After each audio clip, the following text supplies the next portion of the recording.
Welcome to the course PH8151 Engineering Physics. In today's class, we will be discussing elasticity. What is elasticity? In our daily walks of life, we see a rubber band. On stretching a rubber band, it elongates. While leaving it back, it regains its original shape. Consider a steel scale. On bending it, it bends, but on removing the force, it regains its original shape. Consider a chalk piece. If you apply a little force, it does not change shape, but if force is more, it breaks. Okay. If a material regains its original shape after removal of the deforming forces, then such materials are called elastic materials. The property by which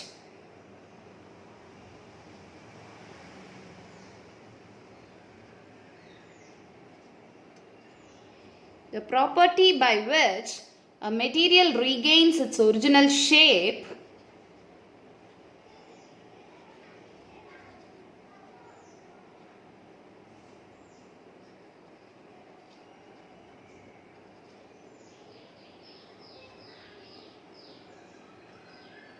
on removal of the deforming forces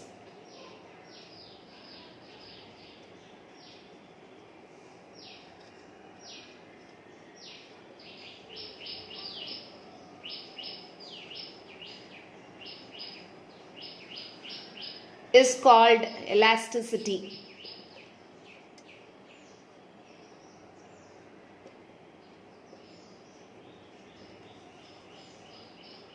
If you consider the clay with which children play, the clay stays as such to the form which it is subjected to. So clay is an example for plastic material. It never regains its original shape after removal of the force.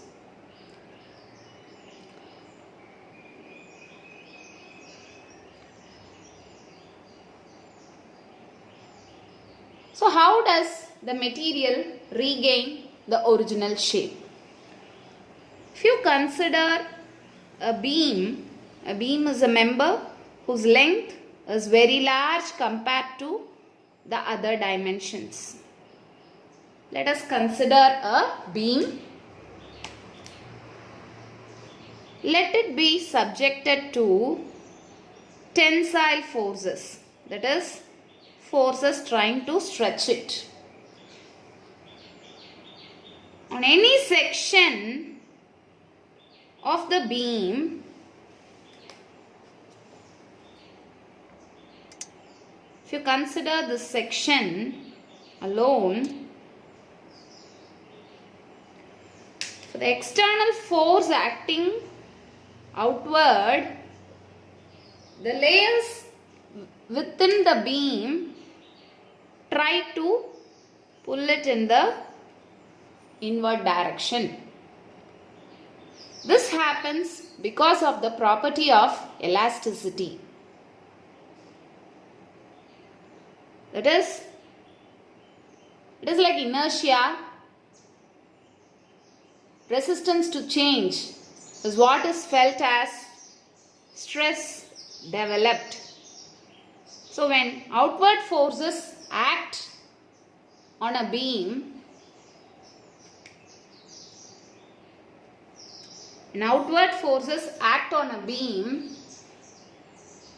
the stress developed is called the tensile stress. Okay.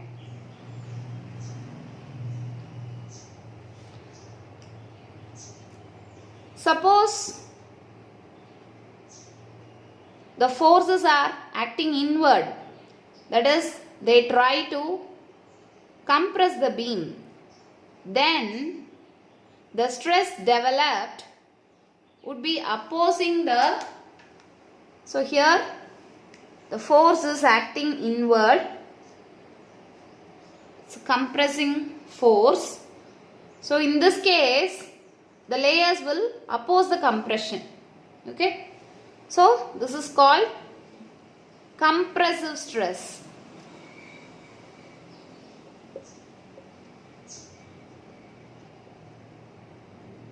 Okay. Stress in general is the resistance to change.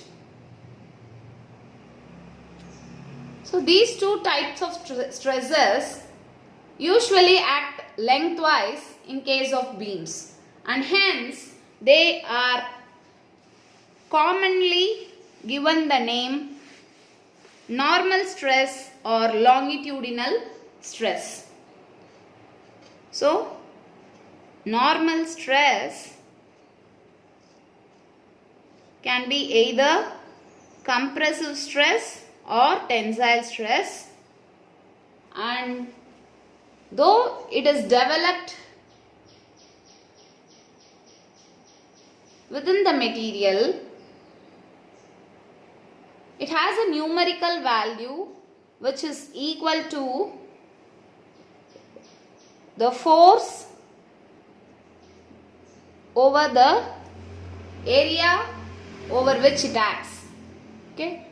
So its unit is Newton per meter square.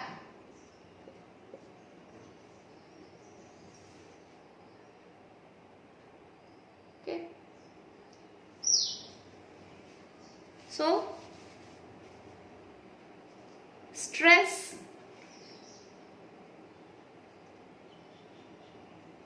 is force per unit area.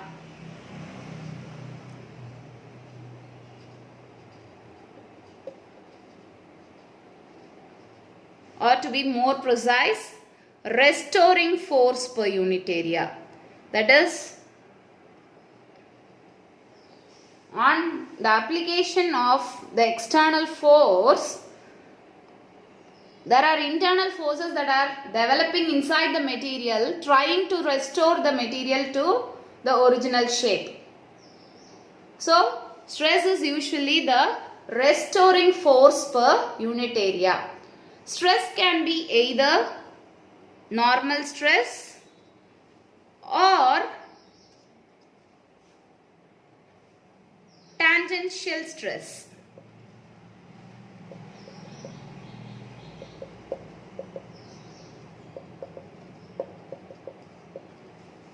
Okay.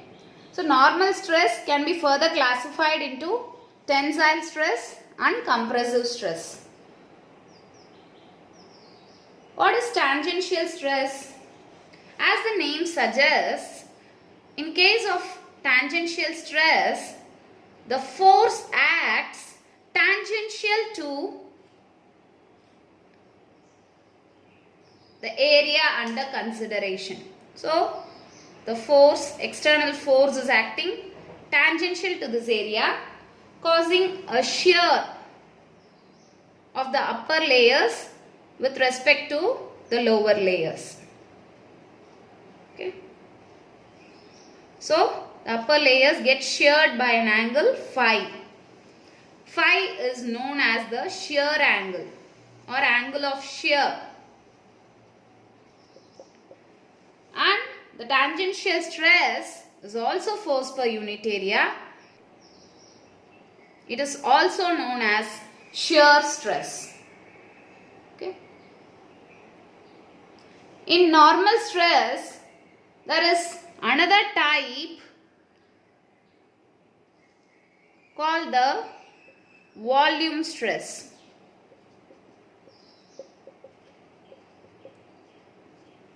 The volume stress acts on fluids. It acts on all directions. Okay? The entire volume of the material, like this. It is also force by area, and it is usually called the pressure.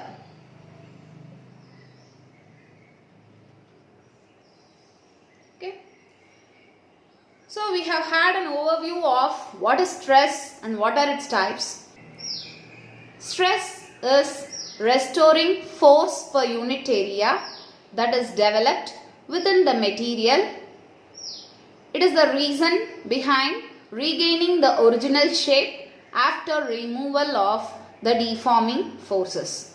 Stress can be classified into normal stress or longitudinal stress. This is also called longitudinal stress in case of beams where it acts along the length of the beam. Okay, normal stress or longitudinal stress, tangential stress and volume stress. Okay.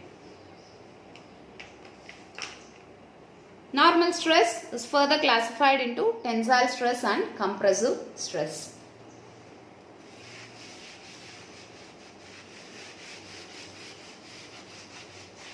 So when a stress or when an external force acts on a material, we saw that stresses develop, but does the material change shape?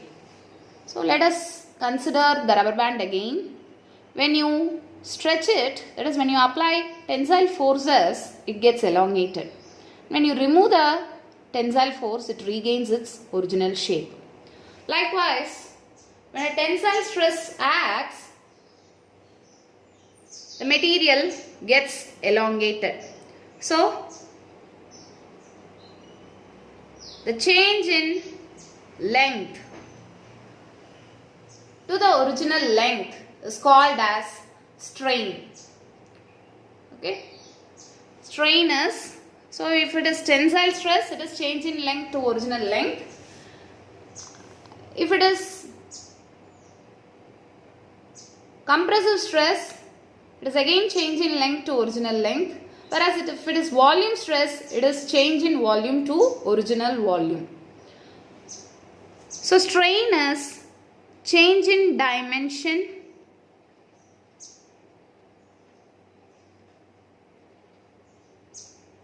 It is a ratio of change in dimension to the original dimension.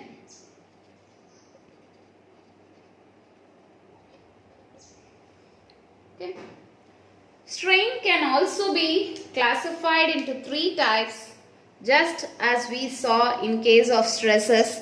Corresponding to the stresses, there can be, if it is longitudinal or normal stress, the associated strain is linear strain.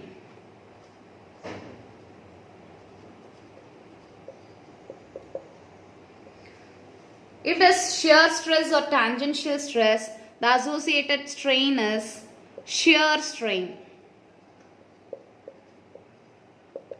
Whereas the volume stress acts on an object, then the associated strain is volume strain.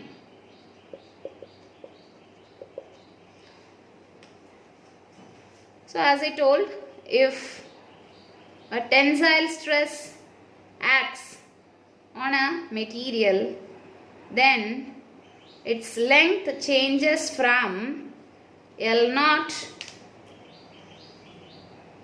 to a new length L. So linear strain is given as delta L, change in length by original length. Okay. If shear stresses acts on a material, then the shear strain is given by the angle of shear phi. Okay. Shear strain is phi, angle of shear.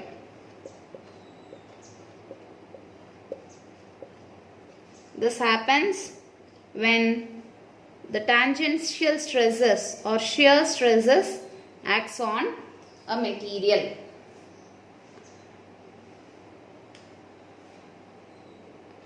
When a material is subjected to volume stress,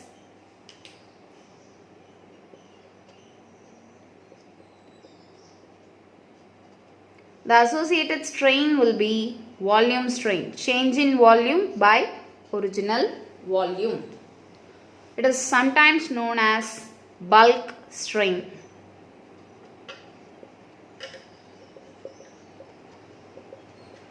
Okay. So these are the different types of strain. We have seen what is stress and the kinds of stress, and we have also seen what is strain. It is the ratio of change in dimension to the original dimensions. In case of stress, the unit is Newton per meter square. Okay. Whereas strain, since it is a ratio, it is dimensionless. Okay.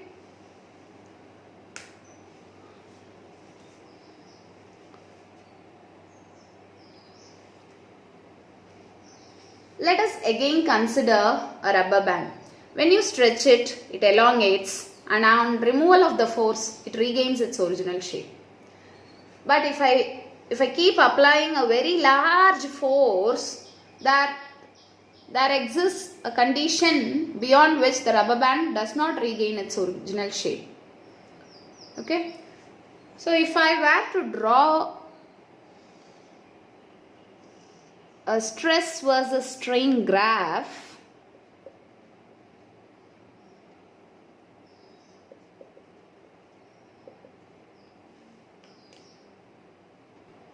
as the value of the applied force increases, the stresses developed increase and the strain also increases. So stress will be proportional to strain. It is a straight line relation up to a particular limit. Okay. This limit up to which stress is proportional to strain is called the elastic limit. Hooke's law states, within the elastic limit,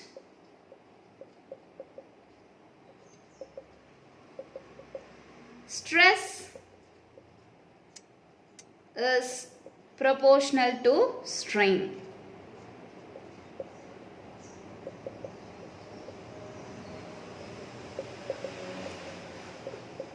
Let us just try to understand the statement better. So when you have a beam and you apply tensile forces to the length of the beam increases.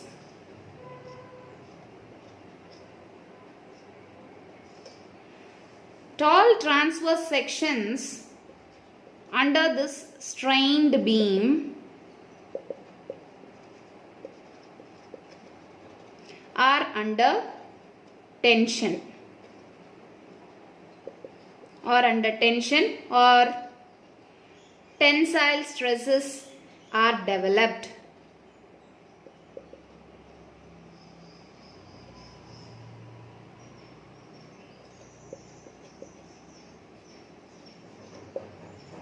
So the tensile stress that is getting developed depends on how much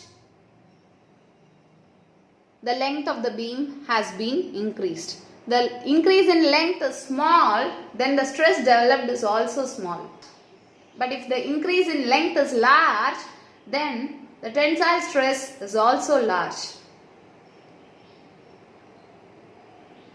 It is this tensile stress, by the property of elasticity, that makes the beam to come back to original shape after removal of these forces. Once these forces are removed, it goes back to its original shape.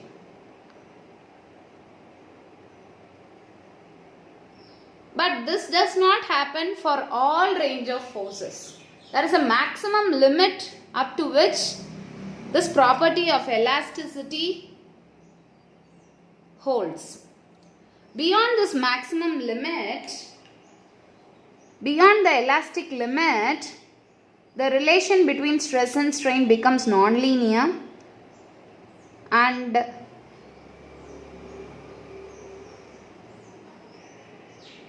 the curve looks like this. Okay. So once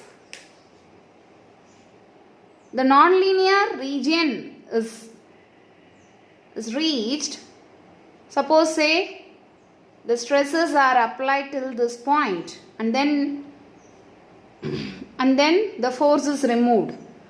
What happens is the material will go back, but now instead of going to the original length, there will be a change in length. This is known as the permanent set.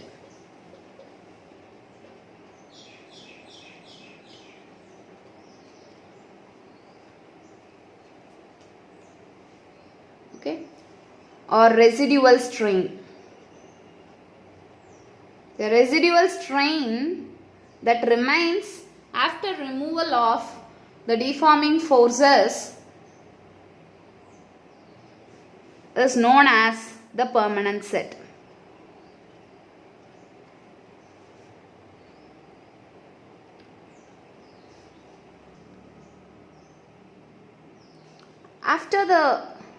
When the stress exceeds the elastic limit,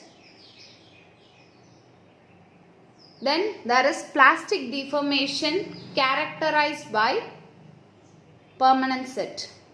Plasticity is inability to regain the original shape. When I say plastic deformation, after removal of forces, the material can never come back to the original shape. Material becomes plastic, or there is a permanent set or a residual strain even when stress is zero.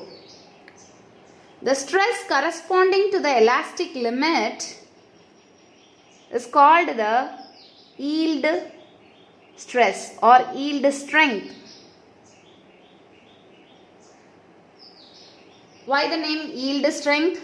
Because beyond this limit, the material starts yielding.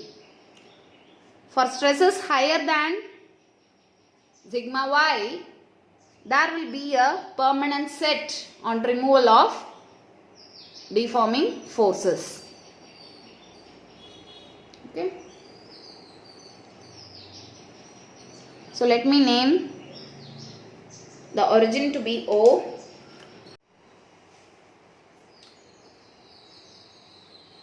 Let A be the elastic limit. The stress corresponding to the elastic limit is called the yield stress. So OA is called the elastic region.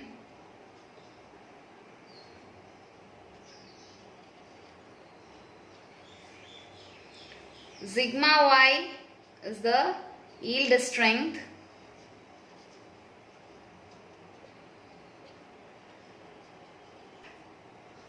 Sigma y is the yield strength.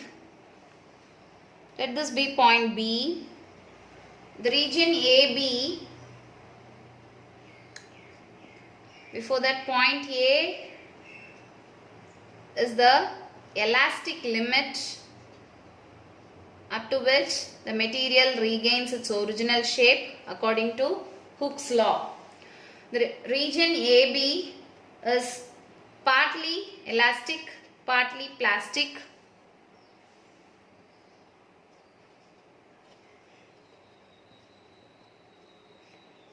That is, on removal of deforming forces in this region,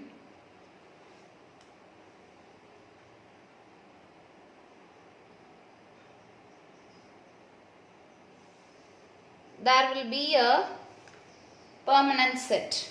Okay, suppose if you consider this point It is deformed up to this point, and then removing the forces, permanent set occurs.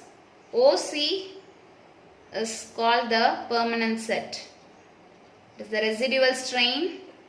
It is the strain that remains even after removal of the deforming forces.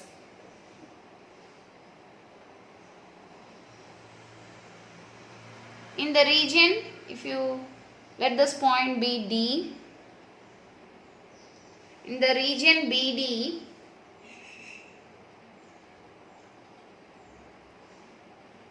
the strain varies randomly. That is, since the material starts to yield, the strain is no longer proportional to the applied forces.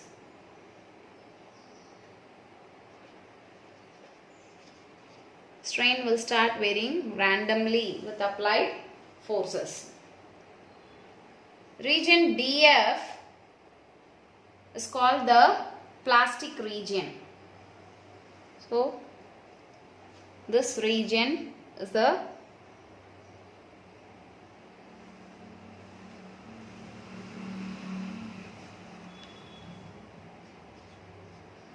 plastic region.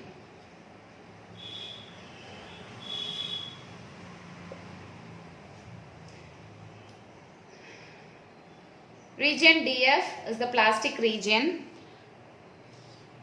Point F is called the ultimate tensile strength.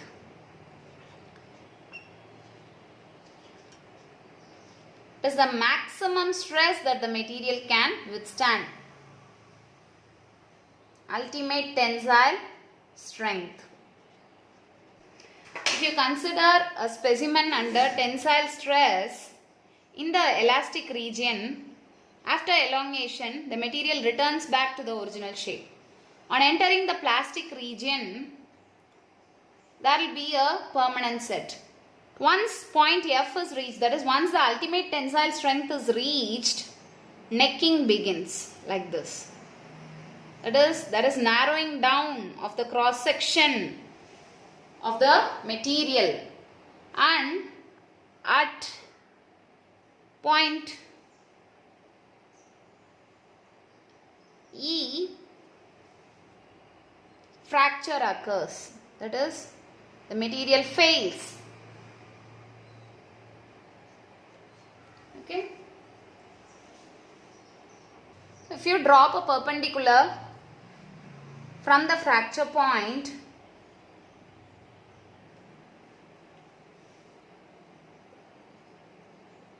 then the area under this curve OA, B, D, F, E, G, O will give you the energy stored per unit volume of the material subjected to stress. Okay.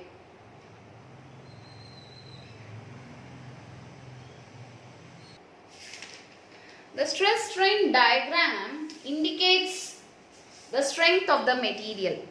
Yield strength and ultimate tensile strength are measures of the strength of a particular material. Depending on its strength, it can be put to various engineering applications. So, the stress strain diagram plays a crucial role when it comes to engineering. The slope of the linear region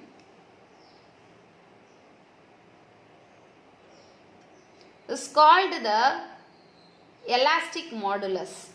In case of specimens subjected to tensile stress,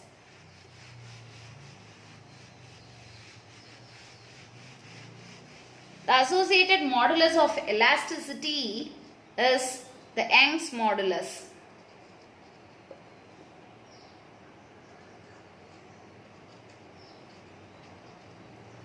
E will be equal to longitudinal stress by linear strain. You know, stress is force by area, whereas strain in case of specimen subjected to normal stresses will be change in length to original length. So, F into L by A into delta L will give the Young's modulus of a material, where F is the applied force. The slope of the stress strain diagram gives the Young's modulus of a material. What about material subjected to shear stress or volume stress? For a material subjected to shear stress, the associated modulus of elasticity is rigidity modulus. Rigidity modulus eta is given by shear stress by shear strain. So it is F by A phi. Phi is the angle of shear. Okay. You can recall from the diagram that we drew to illustrate shear stress and shear strain that when shear stresses act tangentially to the surface, the top layers get sheared by an angle phi with respect to the bottom layers. Hence, phi is called the angle of shear or shear strain. So, rigidity modulus is the ratio of shear stress to shear strain. Whereas, bulk modulus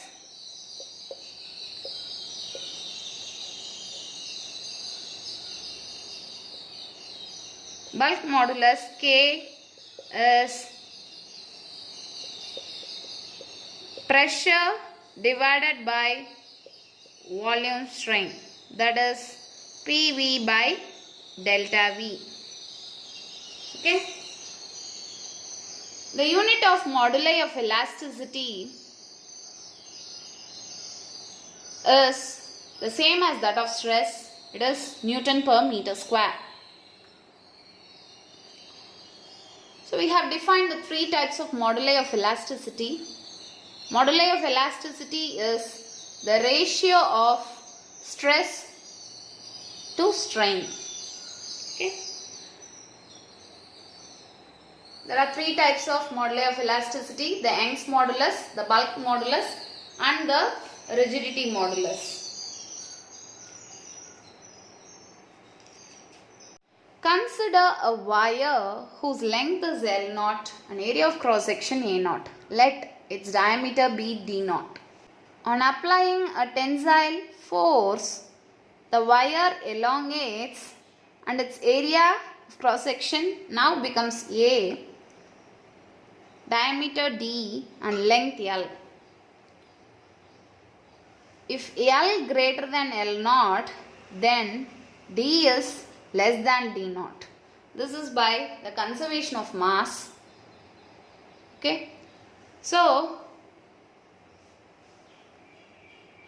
the change in length by original length is called as the linear strain or longitudinal strain.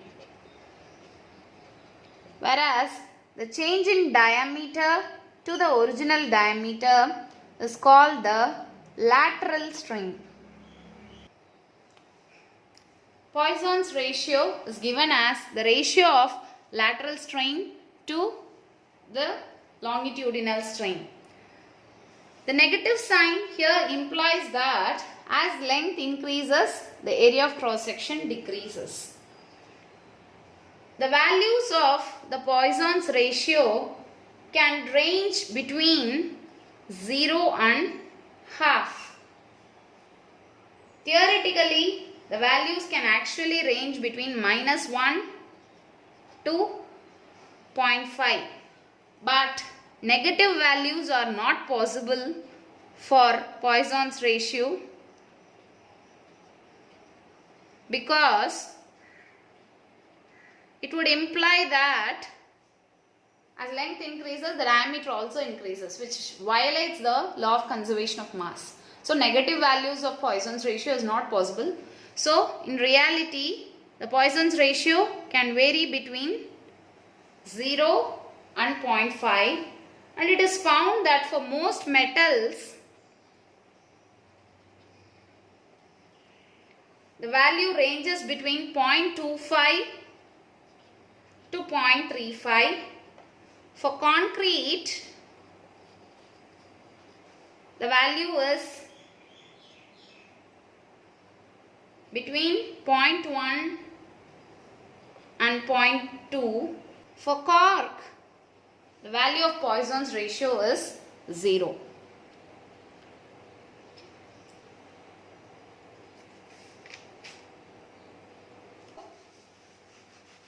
There are relations that relate the Young's modulus, rigidity modulus, bulk modulus and Poisson's ratio. Derivation of such relation is not taken up now, but we will just have a look at what the relations are. Rigidity modulus will be equal to Young's modulus by 2 into 1 plus nu. Whereas bulk modulus is Young's modulus by 3 into 1 minus 2 nu.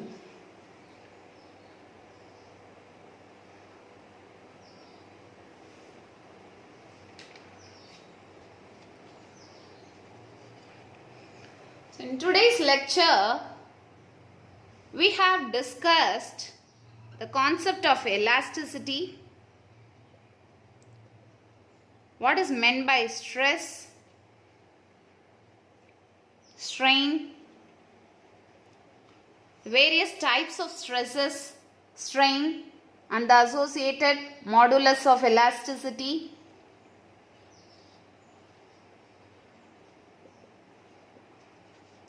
We have interpreted the stress strain diagram in detail.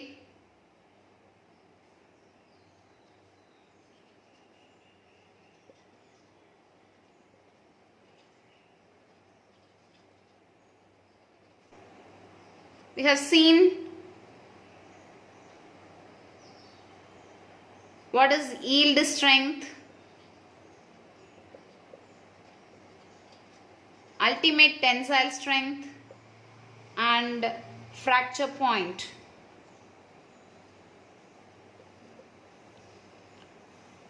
We have also discussed the relation between the various moduli of elasticity and Poisson's ratio.